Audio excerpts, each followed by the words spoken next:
Di pantai itu saya buang dalaman lah gitu, buang sial lah. Kalau kata itu yang kata nyuruh saya buang sial. Akhirnya kan kita habis dari pantai itu foto-foto lah ya bang ya, namanya anak-anak muda lah gitu, foto-foto saya di situ. Itu saya di foto nggak ada apa-apa bang. Sampai rumah saya lihat ada sosok bang yang ikut. Itu saya ada tuh fotonya? Ada. Itu saya masukin video. Itu videonya udah saya kirimin bang. Iya boleh, nanti saya tayangin.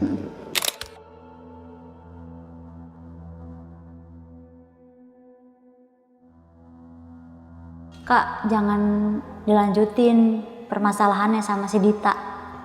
Soalnya si Dita ini keluarganya tukang santet gitu. Lebih baik ketemuin aja langsung. Cuman kan buat bertemu sama perempuan ini udah susah bang. Malah kalau di WhatsApp baik-baik ngeledek. Oh, si cewek itu ngeledek? Iya, kayak kasihan ya suaminya direbut ya. Kasihan ya suaminya nggak pulang-pulang. Aduh. Gitu. Itu kejadiannya pas 2 minggu setelah suami saya pulang. Mulai itu bang. Di situ saya ngerasain hal-hal mistis begitu. Assalamualaikum warahmatullahi wabarakatuh. Balik lagi sama gua, Badru Caps Lock. Terima kasih buat teman-teman yang udah klik video ini. Semoga teman-teman di rumah dalam keadaan sehat walafiat dan rezekinya dan dimudahkan segala urusan-urusannya. Dan juga nih buat teman-teman di rumah yang punya kisah pengalaman horor, jangan disimpan aja, langsung aja kirim ke nomor WhatsApp itu tuh. Kuy, kita gibah misteri sini. Dan kali ini kita udah berhasil lagi buat menghadirkan narasumber yang pastinya bakal berbagi kisah pengalaman horornya. Tadi di belakang layar beliau sempat cerita, ini kisah seru, haru, dan merinding pastinya. Oke, langsung kita kenalan siapa kakak-kakak di samping gue ini. Halo kak. Halo. Siapa namanya nih kak? April. Kak April. Ya. Oke, tinggal di mana kak April kalau boleh tahu? Tinggal di Kota Bumi, Tangerang. Oh, Tangerang. Iya. Oke, kita terima kasih Kak April lah nyempetin waktunya nih jauh-jauh nih sob nih. Ini tahun berapa nih kejadiannya Kak April? Tahun 2021 Kak. 2021. Oke, siap Kak April, tahan dulu Kak ya. Nggak usah lama-lama lagi, cari pose depan terbaiknya, siapin kopinya sama cemilannya. Langsung aja kita gibah misteri.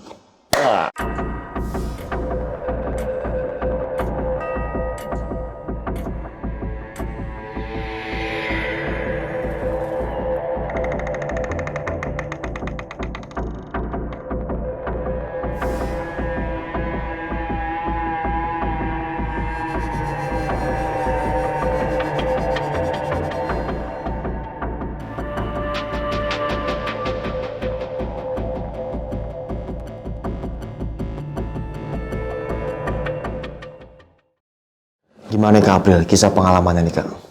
Jadi pengalamannya itu waktu tahun 2021. Iya. Jadi malam itu suami saya seperti biasa lah gitu bang, pulang kerja. Suami saya itu kerja di bengkel sebagai montir. Oke. Pas pulang kerja ini dia seperti biasa gitu ya, suka cerita di kerjaan gimana gitu, cerita. Iya, kalau kesah dari kerjaan, Iya. senang-senangnya. Dia cerita kalau ada anak baru perempuan, cuman sebelah katanya. Dia cerita sama saya kalau habis ngomelin anak perempuan itu yang baru. Kata saya jangan kayak gitu, kata saya dikasih tahu aja baik-baik. Enggak lah katanya, udah kesel katanya gitu. Lagi capek disuruh ngambilin barang tapi nggak mau katanya gitu. Nah selang beberapa hari mah udah biasa aja gitu kan. 3 hari kemudiannya emang ada konflik lah bang sama saya. Siapa ini? Suami sayanya sama saya. Oke. Kan namanya rumah tangga ya pasti ada aja lah gitu. Oke, itu konflik bumbu-bumbunya masalah kecil itu. gitu ya. Tapi yang menurut saya tuh masalahnya sepele.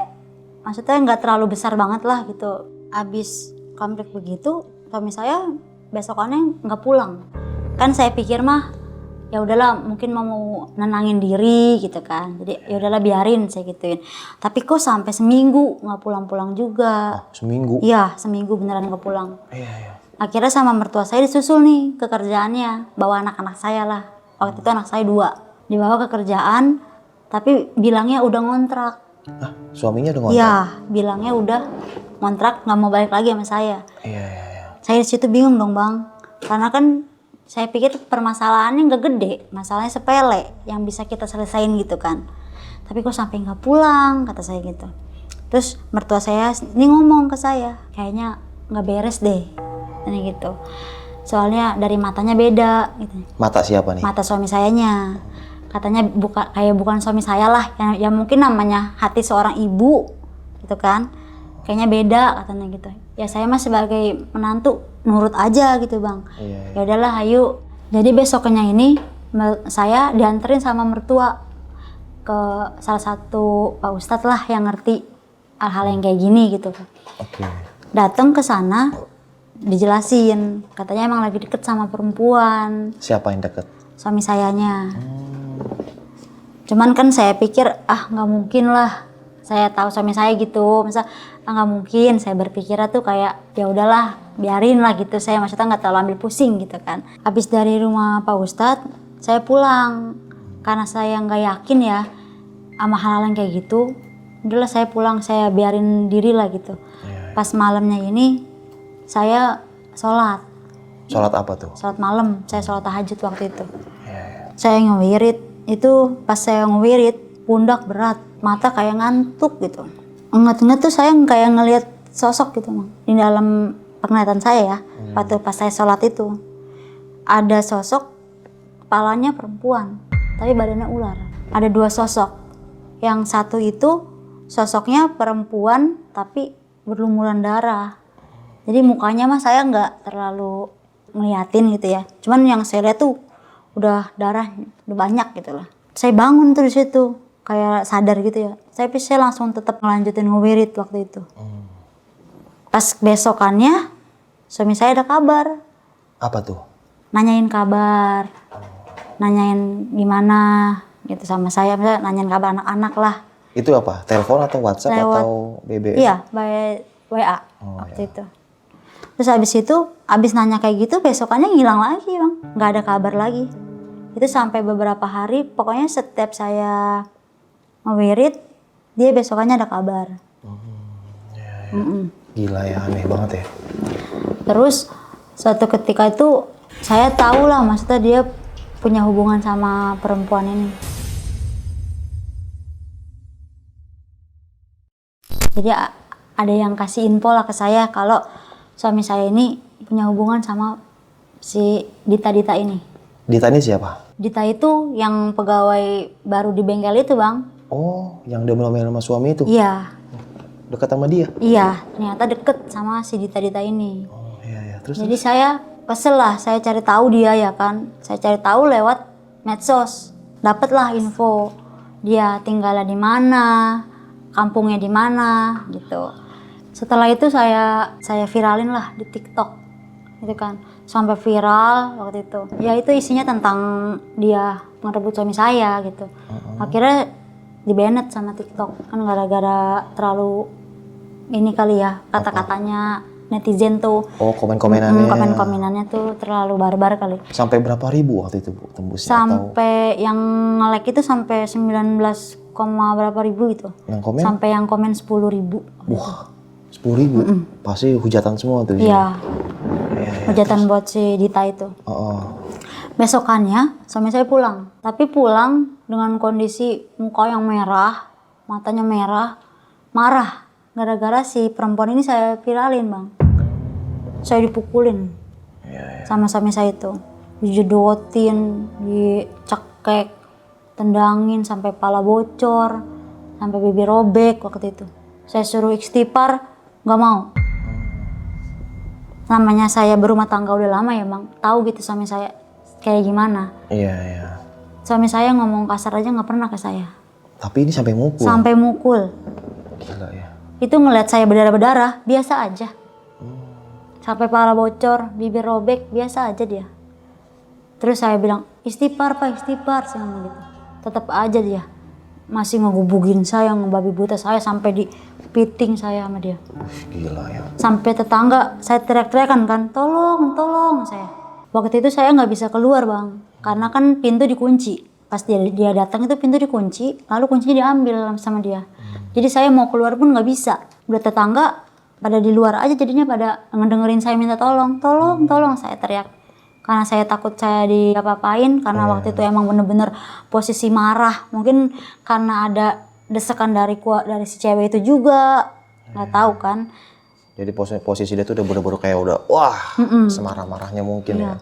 Tetangga pada ngumpul semua di depan pintu, cuman nggak ada yang berani nolongin karena mungkin masalah pribadi atau gimana gitu kan. pada ngumpul doang di depan rumah. Tapi kan udah main fisik harusnya Iya. ikut bantu gitu kan, tengahin. Waktu itu saya udah kalang kabut, udah kayak pikiran saya udah, wah udahlah. Orang waktu itu dia marah banget bang, mata udah merah, bener-bener merah. Bukan dia gitu, saya tahu suami saya kayak gimana, tapi itu yang saya lihat saya bukan dia. Iya. Mungkin kerasukan atau apa nggak ngerti gitu ya bang. Nah itu di situ suami saya habis mukulin saya tuh langsung pergi bang, nggak ada rasa bersalah sama sekali. Itu warga sekitar nggak nahan buat ini? Enggak, dia langsung pergi. Dari situ saya udah yakin lah kalau ada yang nggak beres dari suami saya tuh. Dari ngeliat matanya dia sampai saya bilang suruh istighfar dia nggak mau. Kayak udahlah ini makanya ada yang nggak beres. Malamnya saya lanjut bang, ngewirid sholat malam. Habis sholat malam saya ngewirid lagi dan lagi, muncul sosok itu lagi bang. Ular, kepalanya manusia, badannya ular. Oh, nongol lagi itu? Iya, dia lagi.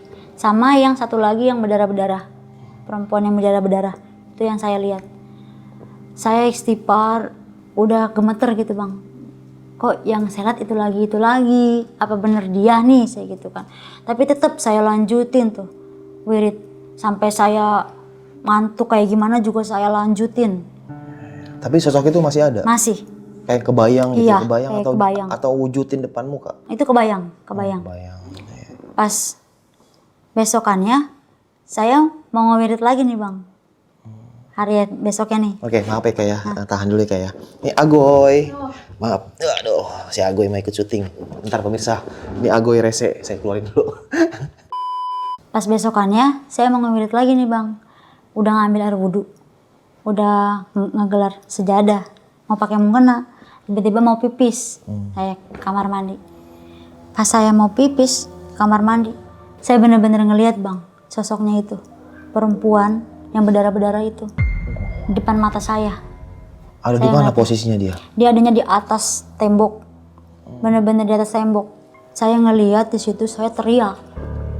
Histeris saya karena saya baru pertama kali ngelihat sosok begitu bang. Terus ditambah mukanya berantakan, berdarah-berdarah. Jadi saya kan kaget kan, teriak lah saya. Saya ke samping lemari, saking takut ya tuh bang. Saya teriak-teriak di situ terus. Tetangga saya ketok-ketok. Sampai tetangga pada panik mungkin ya, kok ada teriak gitu, ketok-ketok. Tetap saya nggak bukain karena saya masih takut kan, masih rada bingung gimana sih bang, kayak hawa takut tuh kayak gimana. Pas udah rada tenang saya bukain. Kenapa? Katanya itu ada apa? Kok teriak-teriak? Saya jelasin lah kalau saya ngeliat sosok itu. Akhirnya tetangga saya pada ikut begadang. Begadangin mbak? Nemenin. Karena kan di situ posisi suami saya nggak ada. Posisi belum pulang, saya udah ketakutan. Tapi berhubung tetangga saya pada begadang, saya lanjut wirid bang.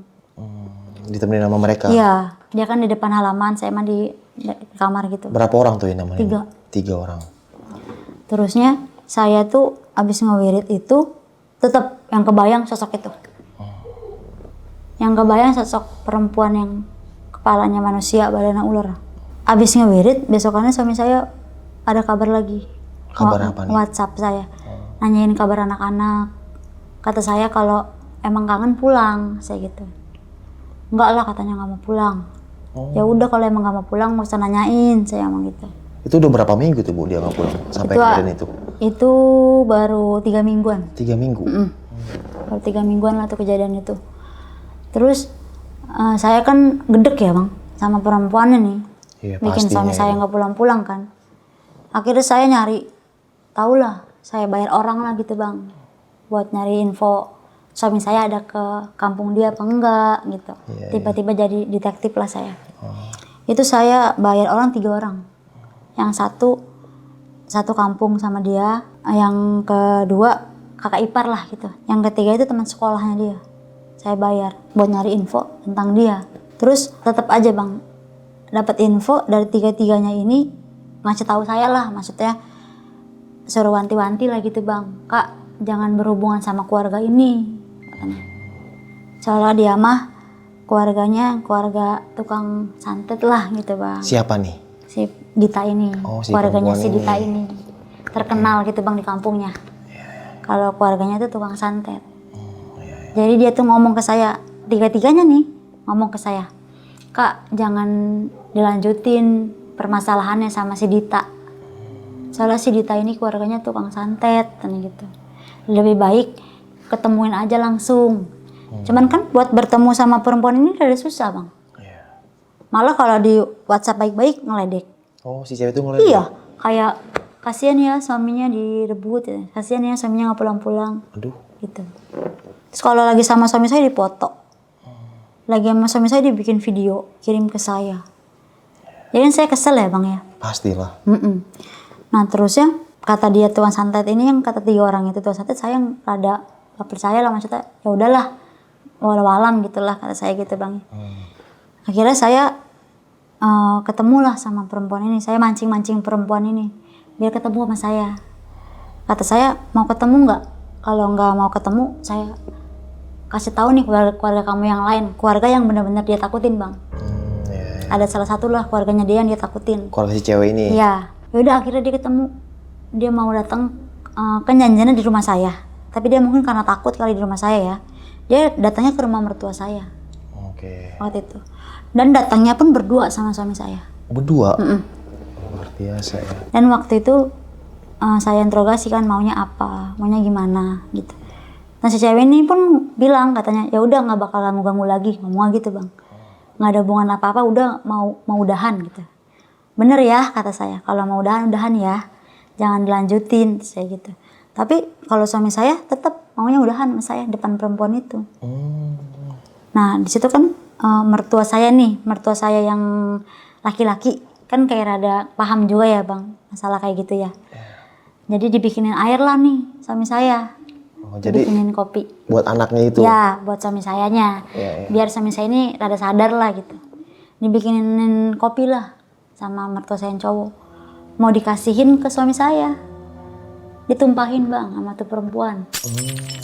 Kopinya. Sampai pecah tuh gelas. Mungkin tahu kali maksudnya ya. Oke. Itu diapain sama dia? Dibanting atau ditendang? Enggak, atau disenggol gitu aja. Oh, disenggol. Pas lagi ditaruh, dia nyenggol gitu. Abis dia nyenggol kopi itu, Bang, dia video call sama kakeknya.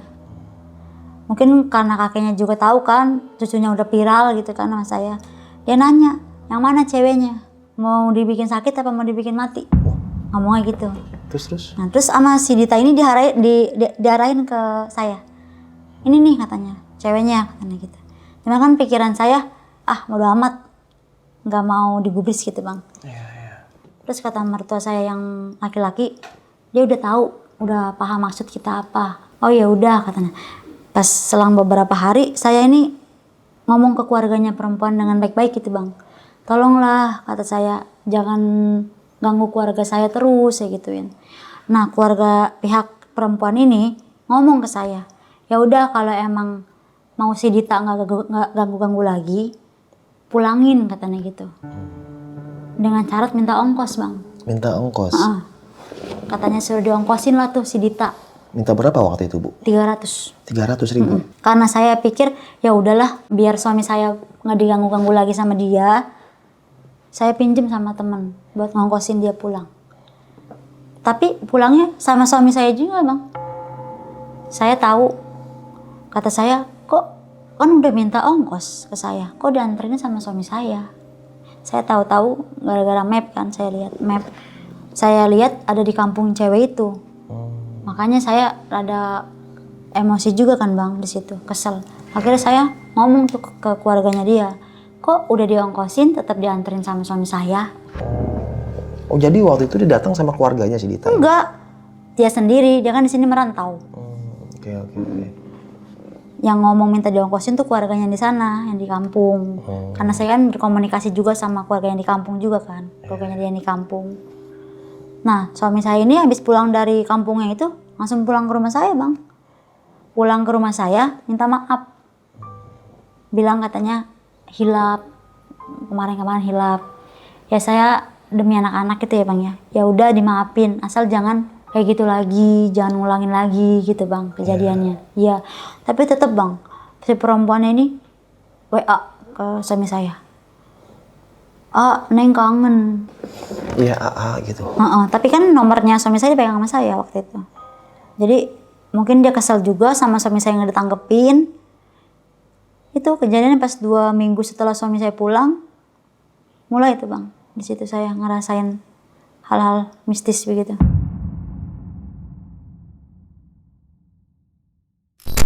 Itu pas si Dita ini WhatsApp ke suami, itu nggak direspon sama suami? Kan karena nomornya saya yang pegang. Oh, sepenuhnya atau Sepenuhnya. berarti dia nggak megang nomor itu? Enggak. Kaget, astagfirullahaladzim. Dia masuk dari situ bang, udah dikeluarin.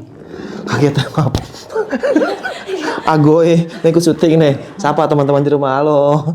Agoy mau ikut syuting lagi. Itu pas kejadian nggak dibalas-balas tuh Bang. 2 minggu kemudiannya tuh saya mulai tuh Bang ngerasain hal-hal mistis kayak gitu. Gimana tuh awalnya tuh? Jadi awalnya tuh setiap mau maghrib Bang, kepala tuh sakit, dada tuh panas, hawanya tuh kayak emosi gitu Bang. Maunya marah, kepala tuh sakit kayak ditusuk gitu. Bener-bener kayak banyak pikiran gimana sih Bang, kayak ngeruwet gitu kan. Kepala tuh, terus lu hati sakit sama perut yang dirasa tuh tiap mau maghrib. Berarti setengah 6-an gitu maksudnya? Iya, selang 3 hari begitu terus kan. Berobat ke klinik udah, tapi udah dikasih obat apa aja tetap kayak begitu. Itu sakitnya sementaran atau semalaman atau Semalaman. gimana? Semalaman? Sampai subuh. Oh. Sampai subuh ngerasain itu. Iya. Saya udah ke dokter, kata dokter nggak ada apa-apa, biasa aja. Dikasih obat juga kasih obat biasa, nggak ada penyakit dalam atau apa, nggak ada. Selang 3 hari saya begitu terus, langsung kesurupan. Itu keterangan dari suami saya. Kesurupan di mana? Kesurupan di rumah, Oh, bukan di dokter? bukan. Kesurupan di rumah, teriak-teriak, bilang mau mati.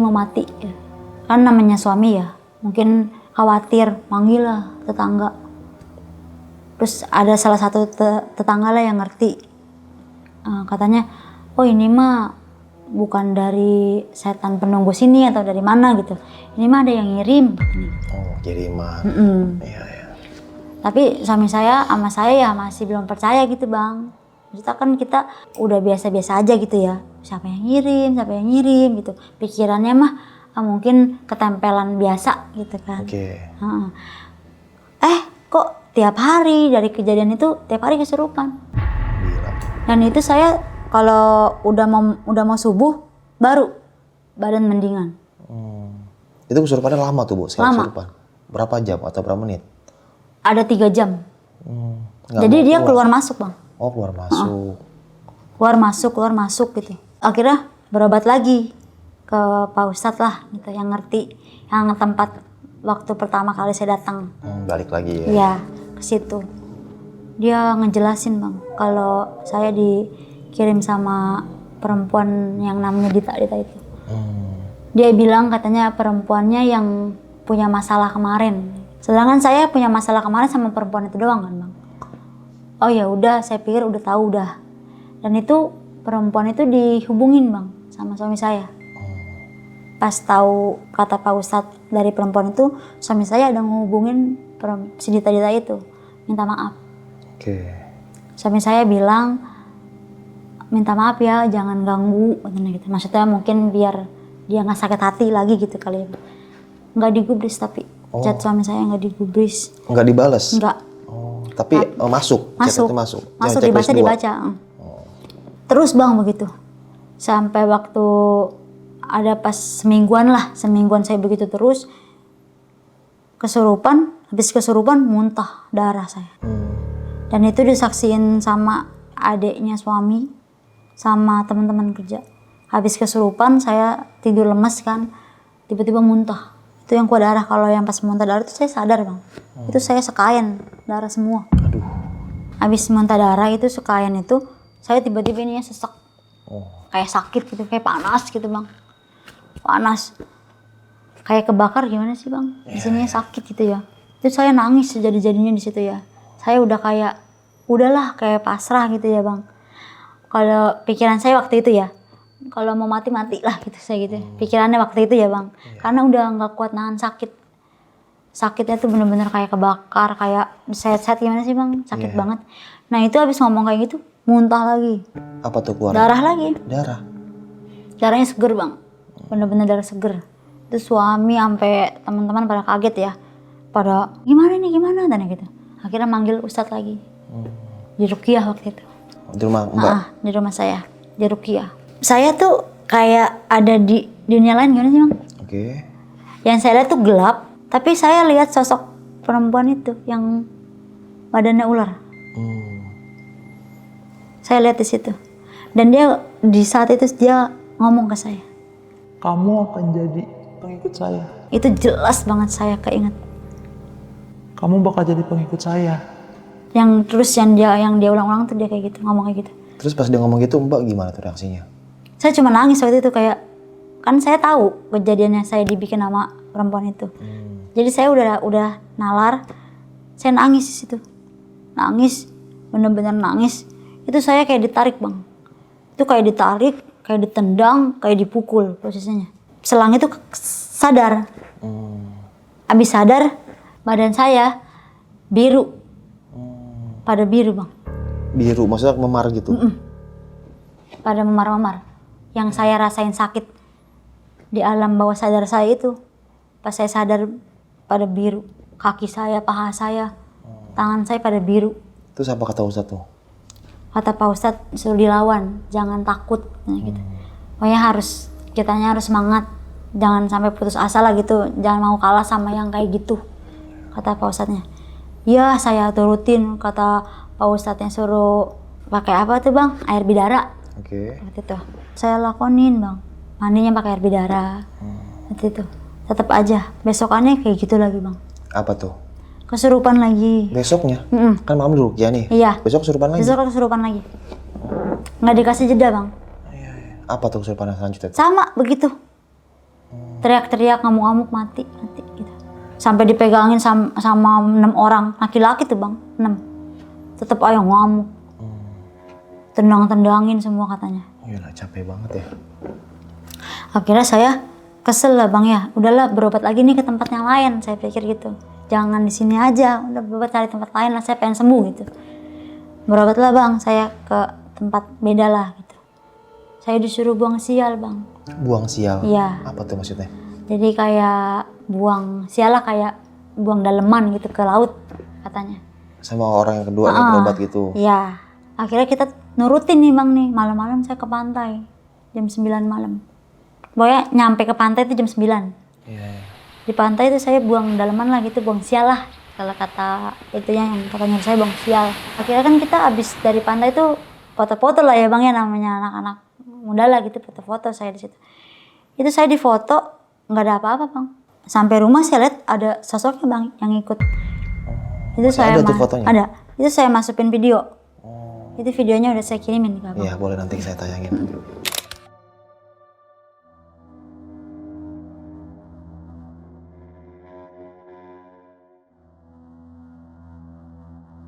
Gila serem banget ya. Itu saya ngomong lah sama yang nyuruh saya, saya berobat itu. Saya ngomong, ini apa? Saya gituin kan. Iya itu katanya, sosok yang ngerjain kamu katanya. Oh, iya iya. Dia ngikut di situ. Jadi dia pengen nampakin diri mungkin ya. Abis dari rumah paranormal itu pulang, kesurupan lagi bang. Itu kata suami saya kesurupannya nari. Tapi bukan dari sosok yang 2 ini, yang ngikutin saya bukan. Tapi sosok yang nari ini sosok penunggu pantai. Oh, ngikut atau gimana? Iya, Atau ngikut. dipanggil? Ngikut. Oh, ngikut. Ngikut karena ada sosok yang 2 ini. Yang ular sama yang perempuan yang serem itu. Dia ngikut, dia ngasih tahu bang. Ngasih tahu suami saya. Kalau istri kamu ini ada yang ngirim. Ada yang jahatin gitu Dia bang. ngomong gitu ya? Iya. Akhirnya suami saya, ya udah keluar ya katanya gitu. Keluar sendiri bang. Kalau yang penari ini. Kata suami saya nari-nari katanya di situ.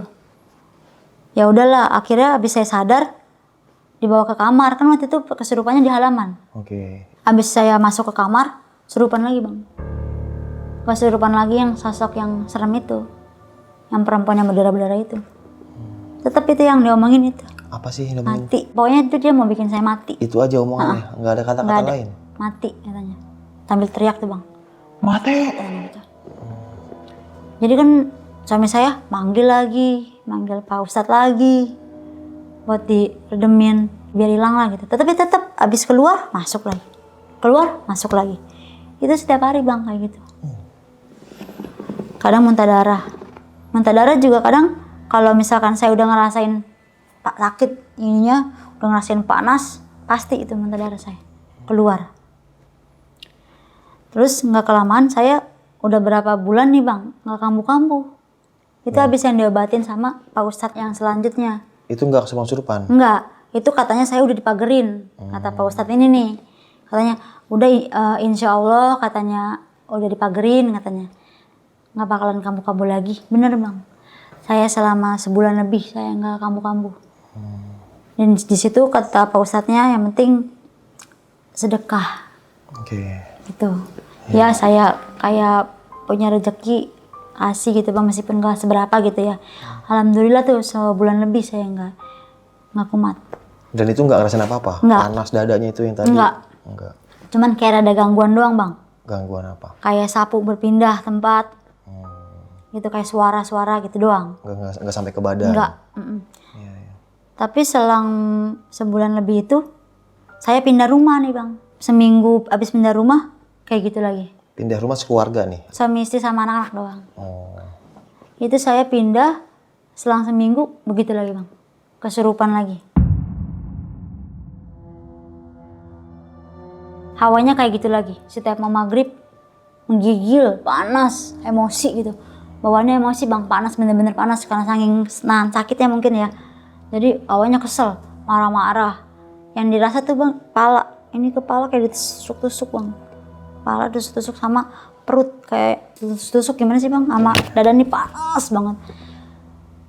Muntah darah, kesurupan. Aduh, kesurupan lagi? Begitu lagi.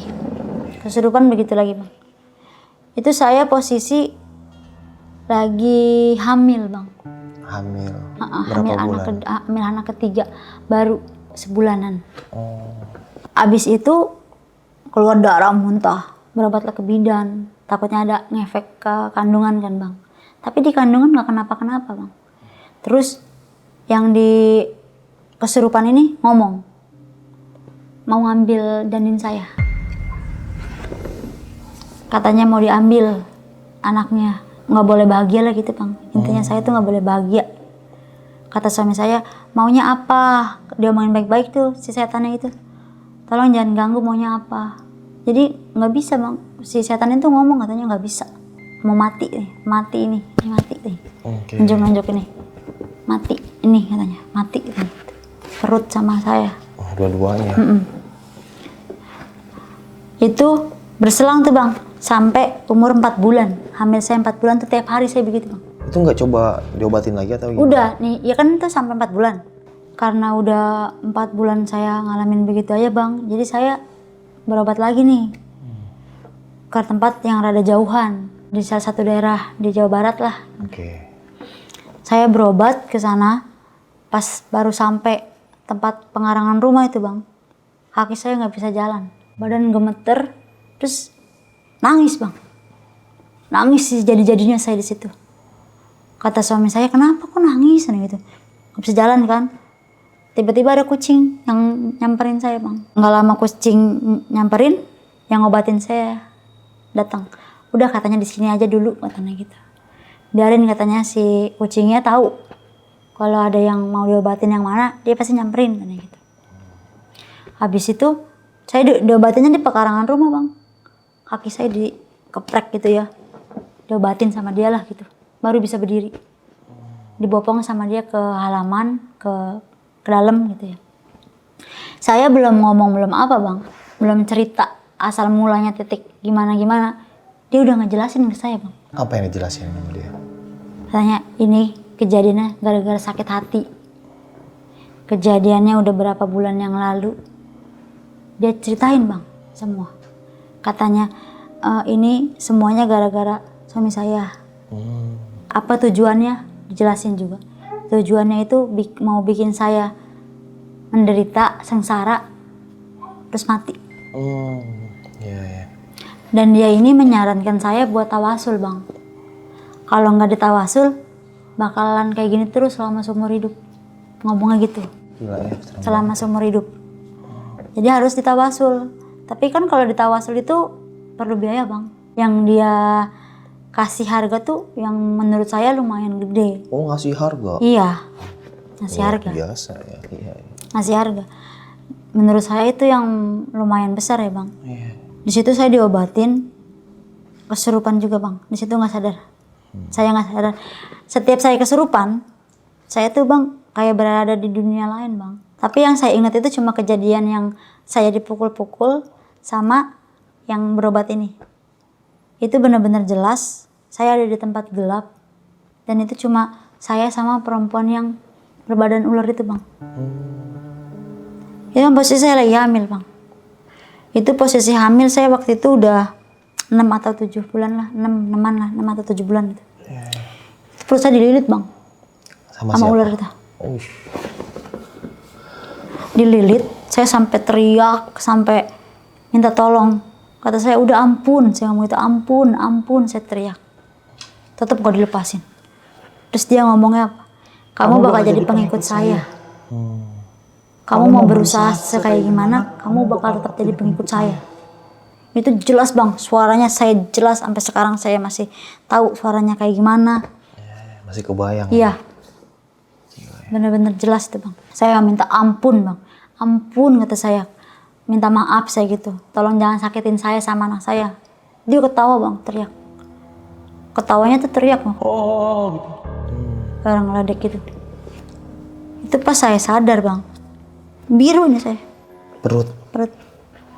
Birunya udah kelilit. Kayak lilitan ular gitu bang. Biru di sini.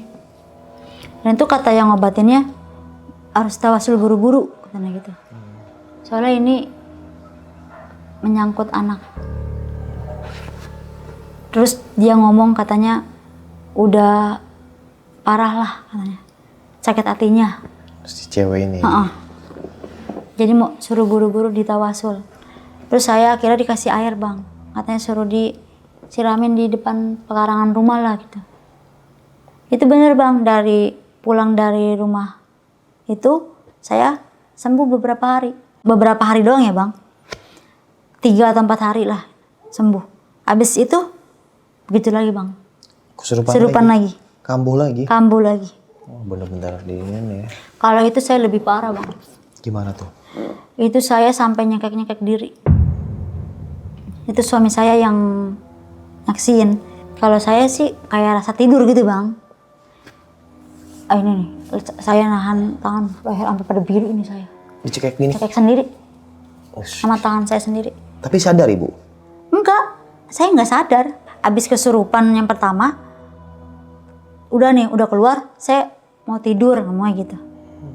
Tapi saya nggak tidur, katanya saya nyekek-nyekek. Dan ini saya biru, leher saya biru, tangan saya dilepasin makin kencang. Sampai tangan suami saya pada merah, nahan begini biar nggak nyekek ke sini. Minta tolong tetangga, tolong. Akhirnya saya diikat bang, diikat tangan saya begini. Oh, biar nggak nyekek. Biar nggak nyakitin diri. Mutusin buat ngikat itu ada kali semingguan bang. Abis seminggu karena begitu aja ya bang, kita berobat lagi bang. Tapi berobat ke media ruqyah waktu itu. Oh, beda orang lagi? Beda orang lagi. Saya di ruqyah bang. Di ruqyah ada sehari itu bisa tiga kali. Di rumah atau di rumah Ustadz itu? Di rumah mbak? Di rumah saya. Ruqyah rumah juga sama ruqyah saya juga. Nah itu pas di ruqyah gimana tuh bu prosesnya tuh? Itu habis di ruqyah saya sadar bang. Posisi sadar di ruqyah. Pas pertengahan kayak ngantuk gitu bang. Kayak ngantuk tidur. Kayak tidur lah gitu. Tapi kata suami saya ketawa-ketawa. Malah ngetawain ustadznya. Oh. Katanya baca aja. Baca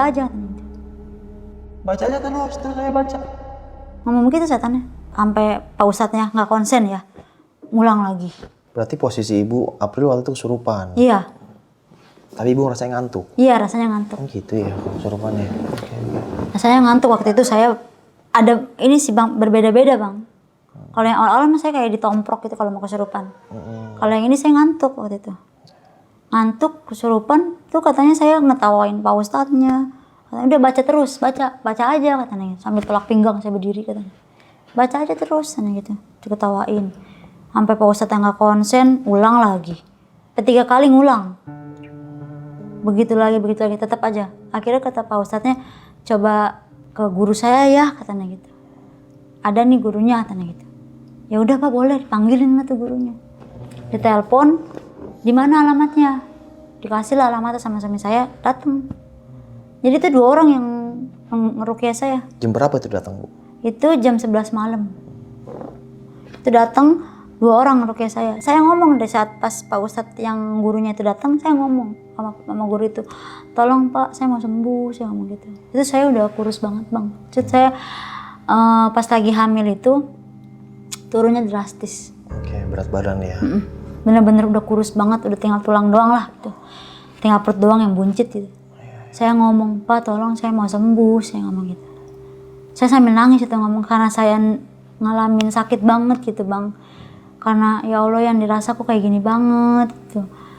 Iya katanya, insya Allah katanya, diobatin Bang, di ruqyah. Sembuh tuh 2 hari. Itu pas di ruqyah setannya nantang tuh, kayak yang pertama? Enggak.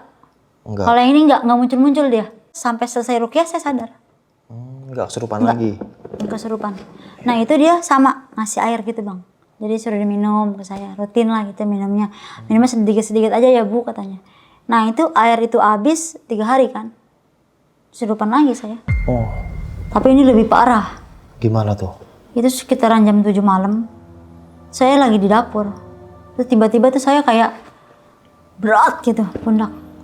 Bener-bener berat, udah bener-bener gak karuan gitu Bang. Kesurupan saya. Ngambil pisau. Itu ada tetangga saya. Jadi tetangga saya ini mau nganterin sayur ke rumah saya.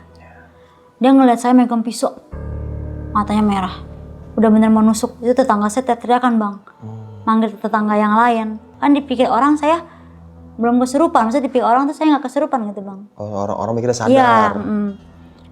Di situ teriakan saya. Mati. Itu tetangga saya langsung manggilin Pak Ustadz lagi. Itu posisi suami saya belum pulang Bang. Pulang Pulang dari kerja. mana? Akhirnya suami saya ditelepon sama tetangga saya tuh. Kalau saya tuh kesurupannya aneh-aneh gitu. Ditelepon. Itu suami saya udah kayak capek lah Bang. Kayak gitu aja ya. Diikat lagi ke tangan saya. Udah diikat terus katanya. Udah diikat aja terus nih. Kalau malam diikat. Daripada ngelukain diri sendiri gitu. Itu pas diikat Mbak kesurupan atau Iya. enggak? Kesurupan tuh diikat. Set. Berarti gini gitu. Teriak-teriakan Bang. Gila serem banget ya. Udah bener-bener teriak-teriakan. Jadi mau apa aja yang di depan yang bisa ngelukain saya diambil Bang. Sampai kaca cermin yang kotak itu dipecahin. Itu buat nyilat ini saya. Jadi sama suami saya udah solusinya diikat.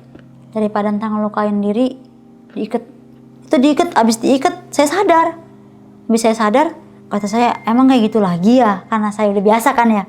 Emang kayak gitu lagi? Iya katanya gitu. Saya nangis Bang di situ. Mau berobat kemana lagi ya, saya gitu. Masa mau kayak gini terus, saya gitu. Apa udahlah biarin aja lah aku mati, saya ngomong gitu Bang. Karena udah capek ya Bang ya kayak gitu aja, nggak sembuh-sembuh. Nggak udah, berobat lagi besok katanya. Mau dianterin sama temannya suami saya nih. Ya udah Pak, mau berobat pengen sembuh katanya. Kata saya gitu. Tapi sama suami saya nggak boleh dilepas tangan, jadi diikat terus. Abis saya ngomong kayak gitu, mulai lagi Bang saya sakit panas dada saya tuh, muntah lagi. Itu yang terakhir itu muntah darah, tapi di rambutnya Bang. Ada rambut. Berapa helai? Banyak, sekumpulan. Oh, gila ya. Jadi muntahnya nggak seret gitu Bang, jadi langsung keluar. Tapi itu ada rambut segumpalan gitu Bang. Kata suami saya, astagfirullahaladzim, kok kayak gini amat, tanya gitu. Apa kita datangin aja ya rumahnya gitu, minta maaf bener-bener gitu kan. Minta maaf dengan ketemu gitu Bang. Udahlah nggak usah kata saya gitu, udah mau berobat aja. Besok berobat lagi Bang. Itu mah saya bener-bener di ruqyahnya bukan sama 1 orang Bang. Yang terakhir itu ya. Oke.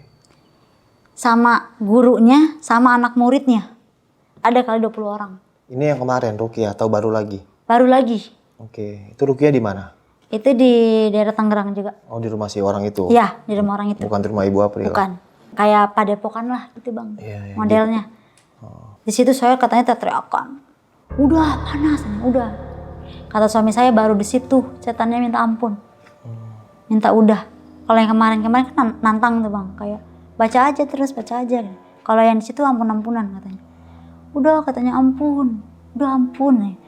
Sampai dipencetin. Kan waktu itu kan saya pakai jilbab ya bang ya. Jilbabnya sampai dibuka gini, pakein lagi sama santri yang perempuan khusus buat megang saya gitu. Bukain lagi, pakein lagi, dibukain lagi.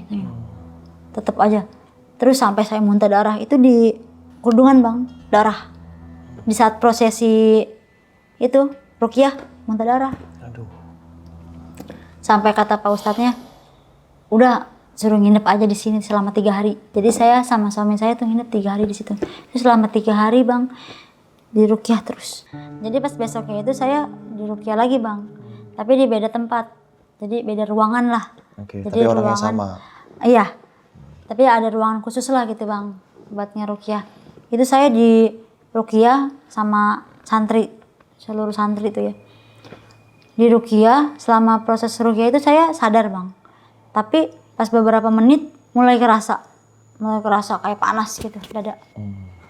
Habis panas muntah lagi darah yang keluar. Pokoknya setiap dada panas darah lagi yang keluar. Tapi di situ saya sadar. Itu selama sampai 3 hari tuh bang, selama saya nginep di situ begitu terus.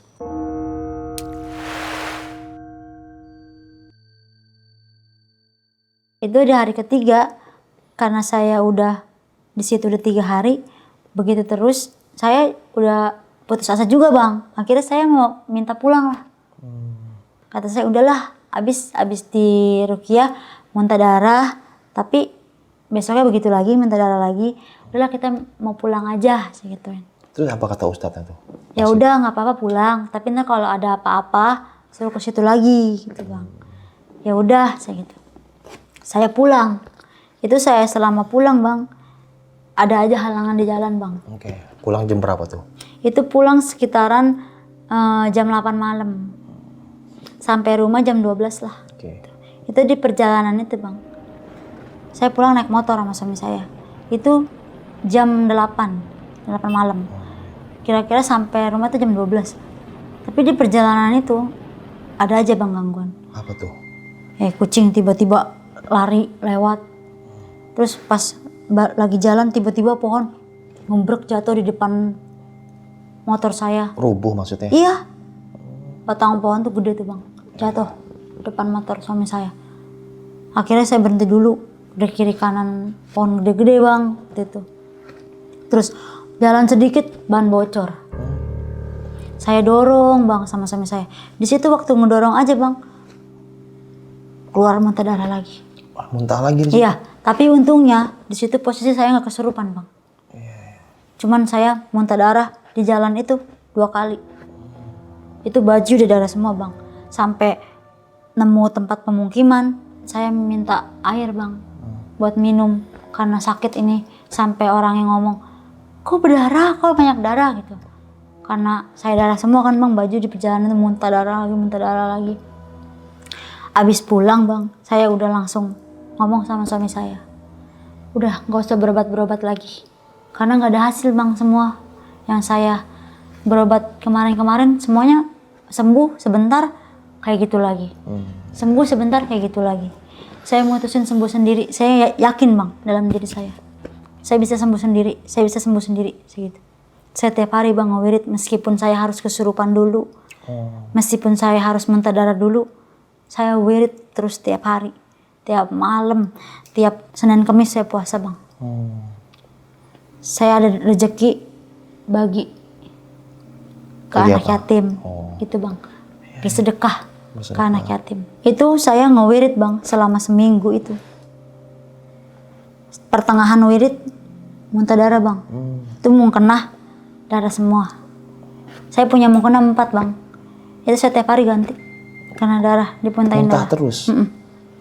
Tapi saya nggak mau nyerah bang. Saya di situ. Saya capek bang. Mau berobat juga mau kemana? Hasilnya sama. Nggak ada hasil. Saya tetap di situ. Saya kalau mau nggak ada, saya serahin saya sama Allah. Saya berpikirnya gitu bang. Karena saya udah terlalu capek, saya udah terlalu lelah kesono kesini, tapi nggak ada hasil. Saya udah biarin Allah aja lah yang ngatur mati hidupnya saya serahin semua sama Allah bang. Mulai dari situ rada perlahan tuh bang, udah mulai nggak sakit ini, mulai kayak rada kesembuhan lah. Muntah darah juga udah kurang, biasanya banyak. tapi sedikit kayak batuk doang gitu bang, kayak batuk darah doang gitu, nggak muntah gitu. Terus kesurupan juga jarang bang, paling 3 hari sekali. 3 hari waktu itu. sekali? Iya. Kan biasanya tiap hari bang. Oh gila ya. Nah itu saya udah mulai rada mikir tuh bang, oh ya udah, emang saya harus ngobat sendiri. Iya, Emang iya, harus bener. diri kita sendiri nih kayaknya nih yang ngobatin sih gitu. Harus dekat sama di atas. Saya di situ udah punya tekad tuh bang, kayak udah sembuh sendirilah gitu. Saya 3 hari sekali tuh bang tetap masih kesurupan, jambak-jambak rambut lah, nyekek-nyekek lah, itu masih. Dan masih ngomong itu gak ya? Masih. Mati atau Masih. gitu? Itu masih juga? Masih. Dan itu saya mau sholat tahajud ambil wudhu bang. Saya lihat bang, bener-bener posisi di depan saya itu yang cewek, ular itu. Tapi dia nggak ngomong apa-apa bang. Kan waktu yang sebelumnya dia ngomong kamu bakal jadi pengikut saya. Itu dia nggak ngomong apa-apa bang. Itu pas saya mau ngambil wudhu, saya astagfirullahaladzim. Saya ngomong gitu ya. Tetep bang, saya lanjutin saya wudhu. Saya dalam hati saya nggak boleh takut saya. Iya benar-benar. Kalau sebelumnya saya kan teriak-teriak gitu ya, ngeliat kayak gitu. Saya nggak boleh takut, tetap saya wudhu. Dia ngeliatin saya bang, saya masih inget bang, mukanya kayak gimana. Cakep bang. Cakep bentuknya? Cakep. Nggak hancur gitu? Enggak. Kalau yang hancur yang cewek yang satunya. Iya. Yang berdarah-berdarah itu. Untuk ularnya tuh gimana? Panjangnya semana kira-kira? Panjang bang, gede. Itu masih gede pohon kelapa kali bang. Gila ya. Itu ekornya aja bang, saya nggak nemu ekornya di mana. Cuma lilitan badan gitu doang. Ekornya saya nggak nemu ada di mana. Saya pas ngeliat begini, saya langsung astagfirullahaladzim saya gitu. Kaget, merinding mah ada bang. Cuman saya nggak takut. Saya langsung udah mau sembuh pikiran saya gitu ya, sembuh. Tapi posisi di situ dia nggak ngomong apa-apa bang. Nggak kayak sebelumnya. Saya tetap ngewirid. Habis ngewirid tuh saya kayak udah ngantuk tuh bang, kayak berat gitu ininya. Saya di sujud kayak tidur gitu bang. Itu sama ular itu lagi. Dia mau narik tangan saya waktu itu. Itu ada sosok bang, satu laki-laki, kakek-kakek yang begini tangan saya. Saya nggak tahu itu siapa. Sampai saat ini juga saya masih bertanya-tanya itu siapa. Wallahualam lah ya. Itu kakek-kakek itu bang, dia nepis tangan saya, malah berantem sama si ular itu. Itu saya lagi begini dibangunin kan sama suami saya karena lama saya sujud itu. Bangun, saya langsung astagfirullahaladzim, saya ngomong gitu. Kenapa katanya? Enggak, saya nyampe merinding bang. Kata saya enggak, tadi soalnya abis ngewirid itu ada kakek-kakek katanya. Saya ngomong gitu. Saya mau ditarik tangannya sama perempuan ular itu. Cuman sama kakek-kakek itu ditebas. Itu bang, abis saya ngewirid itu yang terakhir itu yang ketemu kakek-kakek. Napak tangan saya itu saya mulai alhamdulillah bang, kesurupannya udah jarang. Dan terakhir itu saya ini bang, sedekah ke beberapa anak yatim lah. Dan itu saya minta doa sama anak yatim itu. Ada bang, salah satu anak yatim, dia kayak punya penglihatan juga kali ya. Dia ngomong gini sama saya, Kak, insya Allah sembuh. Saya langsung kayak rada, kok bisa ngomong begitu? Saya ngomong, kenapa? Kata saya, kok kamu ngomong kayak gitu sih? Enggak, kakak lagi ada masalah ya katanya. Udah insya Allah kak, nanti kakak sembuh. Dia ngomong gitu tuh bang. Saya langsung, doain ya biar kakak sembuh. Iya katanya, didoain. Dari situ bang, besokannya saya nggak kesurupan. Tapi saya tetap rutin tuh bang, ngasih anak yatim, ngasih apa biar benar-benar total lah gitu sembuhnya ke saya gitu ya. Habis ngasih anak yatim itu, besokannya saya mimpi bang. Mimpi apa? Saya mimpi ular itu, yang wanita ular itu, pergi dari rumah saya. Mimpinya kayak gitu? Iya. Tapi kalau yang perempuan yang berdarah-berdarah itu, dia tetap masih mau di situ. Masih mau di rumah saya. Sampai itu diusir sama mertua saya bang, yang cowok.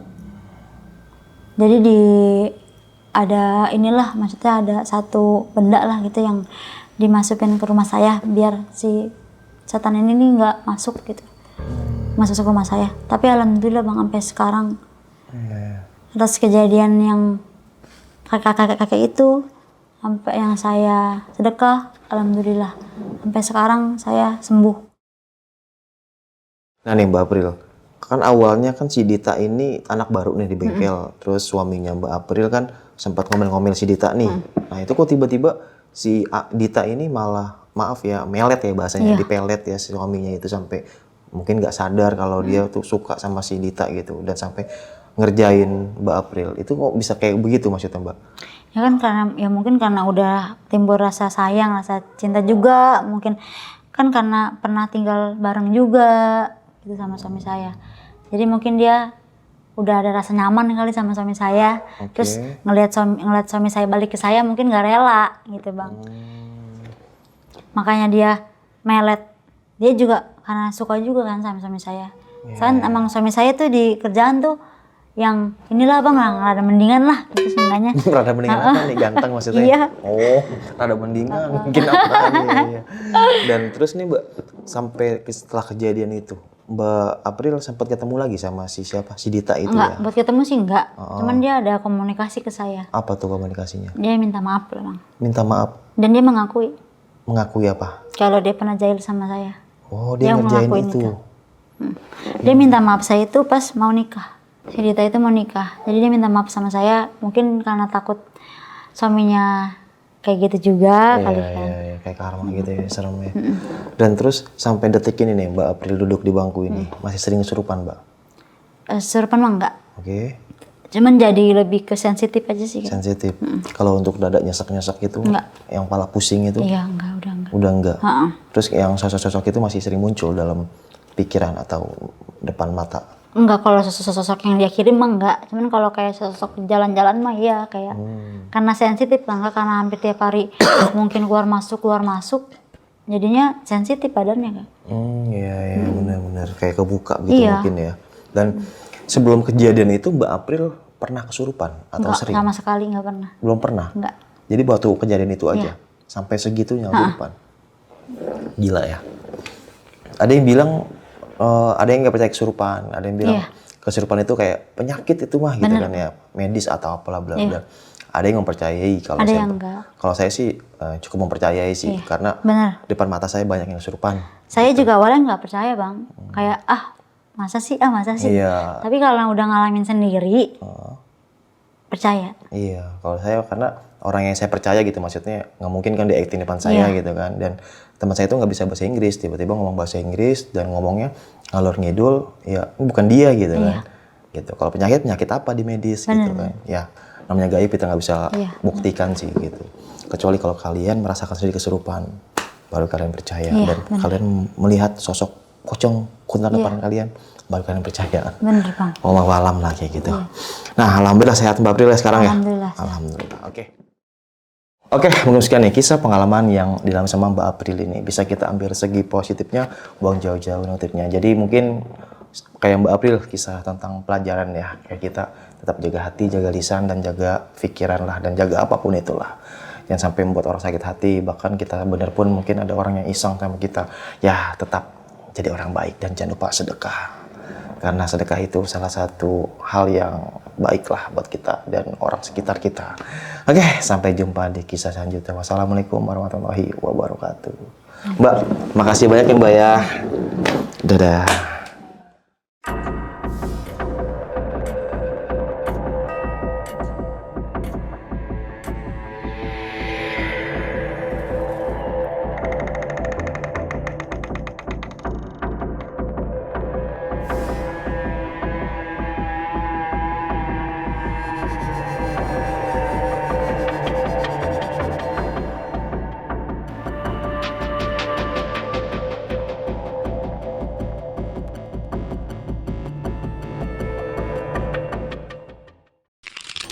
Buat kalian yang punya pengalaman horor, langsung aja chat ke nomor 0877 1671 53372.